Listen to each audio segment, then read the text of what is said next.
America president Donald Trump మరో bomb పేల్చారు.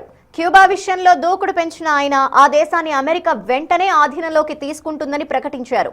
శనివారం జరిగిన ఓ కార్యక్రమంలో ప్రసంగించిన ట్రంప్ క్యూబా ద్వీప దేశం తీవ్ర సమస్యల్లో ఉందని, త్వరలోనే అక్కడ అమెరికా పట్టు సాధిస్తుందని ధీమా వ్యక్తం చేశారు. అయితే ట్రంప్ హెచ్చరికల్ని క్యూబా ఏమాత్రం పట్టించుకోవటం లేదు. ఫ్లోరిడాలో జరిగిన ఒక సభలో ప్రసంగించిన ట్రంప్ తన వ్యూహాన్ని స్పష్టం చేశారు. ఆపరేషన్ క్యూబా ప్రారంభిస్తామని, వెంటనే క్యూబాని స్వాధీనం చేసుకుంటామని చెప్పారు. ఇరాన్ నుంచి వెనుతిరుగుతున్న అమెరికా సైన్యం మార్గమధ్యలో ఆ పనిని పూర్తి చేస్తుందని ప్రకటించారు ట్రంప్. అంతటితో ఆగకుండా క్యూబా ప్రభుత్వంపై ఒత్తిడి పెంచేలా ట్రంప్ ఓ కీలక ఎగ్జిక్యూటివ్ ఆర్డర్పై కూడా సంతకం చేశారు. క్యూబా ప్రభుత్వం ఇరాన్, హెజ్బుల్లా తదితర తీవ్రవాద సంస్థలతో సంబంధాలు కలిగి ఉందన్న ఆరోపణల నేపథ్యంలోనే ఈ నిర్ణయం తీసుకున్నట్టు వైట్ హౌస్ వెల్లడించింది. అమెరికా భద్రతకి క్యూబా ముప్పుగా మారుతోందని America వాదిస్తోంది.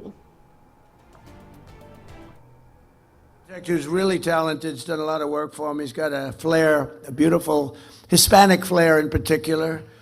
And he comes from originally a place called Cuba, which we will be taking over almost immediately. No, Cuba's got problems. We'll finish one first. I like to finish a job. On the way back from Iran, we'll have one of our big, maybe the USS Abraham Lincoln aircraft carrier, the biggest in the world. We'll have that come in, stop about 100 yards offshore, and they'll say, "Thank you very much. We give up." America ప్రకటనని Cuba తీవ్రంగా ఖండించింది. ఇది అంతర్జాతీయ చట్టాల్ని ఉల్లంఘించే ఏకపక్ష బలవంతపు చర్య అని మండిపడింది. అమెరికా ఆంక్షల్ని క్యూబా ఎట్టి పరిస్థితుల్లోనూ అంగీకరించబోదని స్పష్టం చేసింది. ఇదిలా ఉంటే యుఎస్ ప్రెసిడెంట్ ట్రంప్ హెచ్చరికల్ని క్యూబా ప్రజలు ఏమాత్రం లెక్క చేయటం లేదు. మేడే సందర్భంగా ఎలక్ట్రికల్, పెట్రోలియం కార్మికులు హవానాలో ర్యాలీ నిర్వహించి సంబరాలు చేసుకున్నారు.